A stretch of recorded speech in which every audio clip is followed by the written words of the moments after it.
également de ce direct depuis le début de cette soirée. Vous l'avez compris, hein, la situation sur Paris est relativement tendue ce soir, avec qui sont pour autant dispersés.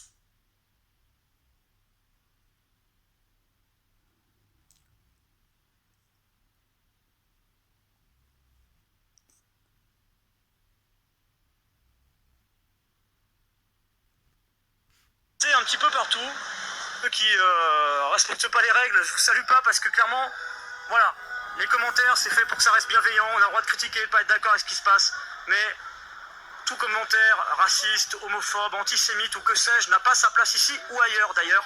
Restez respectueux, les insultes non plus.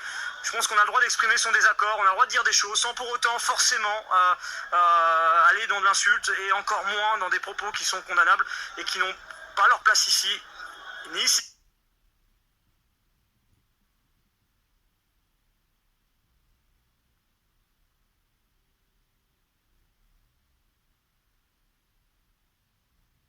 Ni ailleurs, et je le répéterai sans se taire le plus entre guillemets, mais oui, vous allez voir certains commentaires parce qu'on ne peut pas supprimer un commentaire en direct, donc certains, vous les voyez, on les modère après coup ou le plus rapidement possible, et puis il faut aussi se rendre compte qu'il y a aussi une masse énorme, vous êtes plus de 70 000 à avoir commenté ce live, plus de 70 000 commentaires, donc on essaye de faire de notre mieux pour que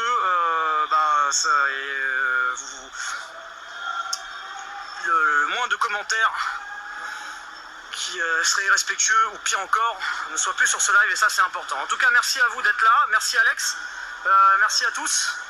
On va continuer à couvrir les événements ce soir, on essaye de faire un point de situation, vous dire qu'il y a encore un instant, il y a des gaz lacrymogènes qui ont été utilisés, et on va descendre un petit peu plus bas sur les champs, on va aller au croisement entre l'avenue Franklin Roosevelt et les Champs-Élysées, qui se trouvent un petit peu plus bas.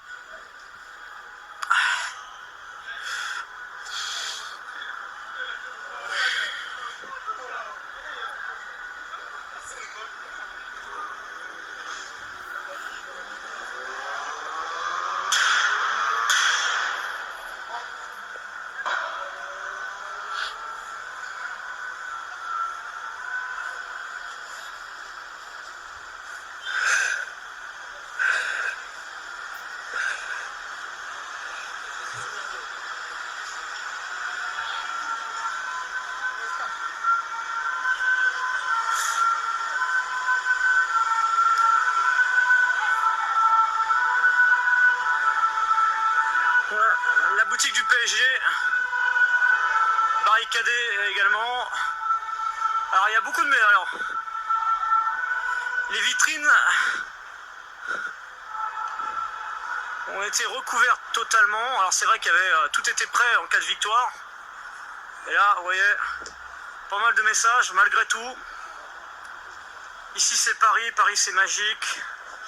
Alors ça c'est beaucoup de messages qui ont été faits avant le match. Parisien ou rien, la Tour Eiffel éclaira Paris en rouge et bleu. Cette année elle est pour nous, allez Paris. Fan Club Tunisie. Ici c'est Paris. Choupo c'est la Champions League, en parlant d'Eric Choupo-Moting qui avait marqué le deuxième but. Et là vous avez un tag juste devant qui est le hashtag 12 septembre. Alors ce hashtag là il évoque notamment l'idée de mobilisation. Là on est plus sur une catégorie sociale cette fois-ci. Il faut savoir que vous avez notamment le mouvement des Gilets jaunes qui essaierait de remobiliser à cette date-là.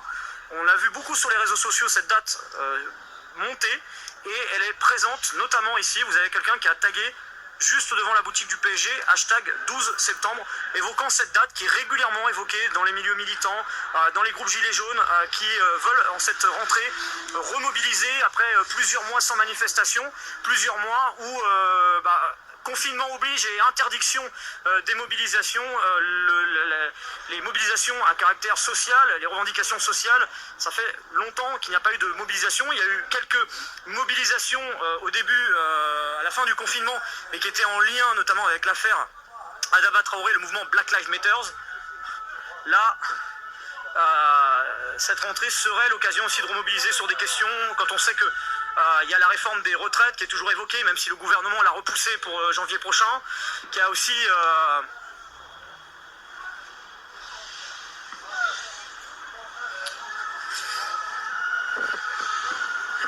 Je disais donc la réforme des retraites, la réforme de l'assurance chômage.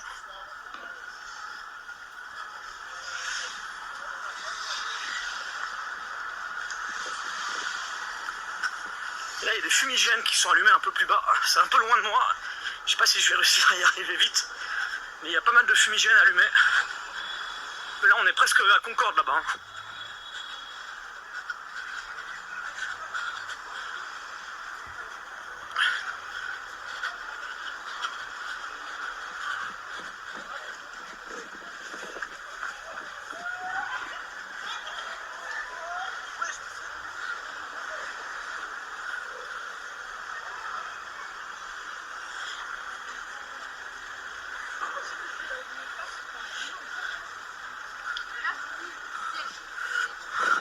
Alors là, en fait, le secteur où...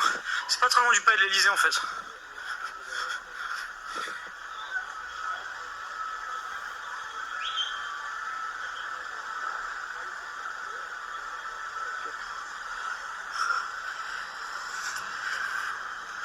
Ça se dirige pas vers le palais de l'Elysée, qui de toute façon, j'en doute pas, même si je l'ai pas vu extrêmement bouclé. On va marcher jusqu'à là-bas.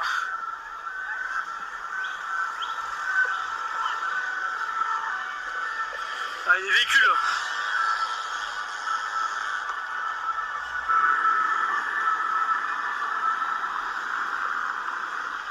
Deux gendarmeries qui sont positionnés juste ici. Ouais. En fait, c'est en tant que journaliste, monsieur, bonsoir. Bonsoir. Bah, je vais juste faire mon travail. C'est juste là-bas, il se passe des choses. Bah, pourquoi? Comment vous savez? J'ai vu, il y a des fumigènes allumés, je vais juste voir. Je fais juste mon travail de journaliste, c'est tout. Enfin, je sais pas, hein, je pense pas vous demander quelque chose d'improbable, non? Mais bon. Franchement. Vous pouvez pas simplifier les choses, simplement? Enfin, je sais pas, quand même. C'est ridicule, monsieur.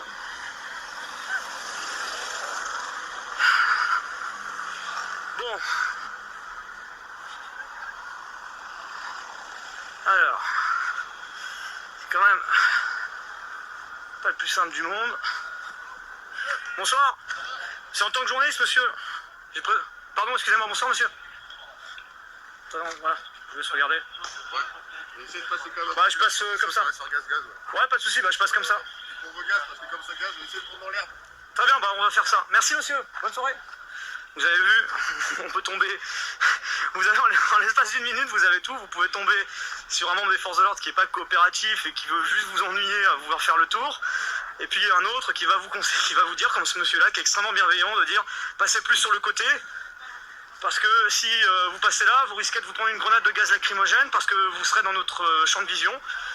Et voilà, vous voyez, en l'espace d'un instant, vous avez un peu tout ce qu'on peut vivre, nous, en tant que journalistes, où on peut avoir de temps en temps une entrave à la liberté de la presse, ou au-delà d'une entrave, juste pour nous ennuyer. Et puis d'autres qui vont, voilà, vous présenter votre carte de presse, en fait, pour vous dire, moi, quand on est journaliste, alors ce sera un long sujet à évoquer, mais je vous le dis très brièvement, en fait, en tant que journaliste, on a pour la plupart une carte de presse. Alors pas tous, parce que les conditions d'éligibilité à la carte de presse font que certains journalistes ne peuvent pas réussir à l'avoir facilement. C'est dommage, parce que vous avez par exemple beaucoup de personnes qui travaillent en freelance et qui font un travail admirable, mais qui ne gagnent pas assez d'argent pour pouvoir vivre du journalisme, et qui du coup sont obligés de faire un autre travail à côté, et la majorité de leurs revenus n'est pas issue du journalisme. Ah, merci.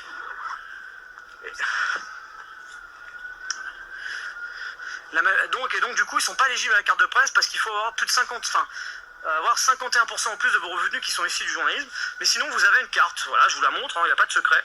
C'est une carte comme ça, et c'est une carte professionnelle qui est censée vous permettre de pouvoir passer au-delà des barrages de police. Alors, pas tous, par exemple, quand vous êtes sur un attentat, vous ne pouvez pas rentrer dans le périmètre où il y a une opération de la BRI ou du RAID, mais quand c'est juste un cordon de police où de l'autre côté, les gens sont présents, on doit pouvoir vous faciliter le passage. C'est une question de principe, comme aussi le matériel. C'est-à-dire, moi je vous l'explique, j'essaye un peu de vous expliquer comment on travaille en tant que journaliste, parce que je sais que vous êtes nombreux à vous dire comment les journalistes ils travaillent sur le terrain, comment ils font, est-ce que les forces de l'ordre les empêchent de travailler ou pas, est-ce qu'il y a des facilités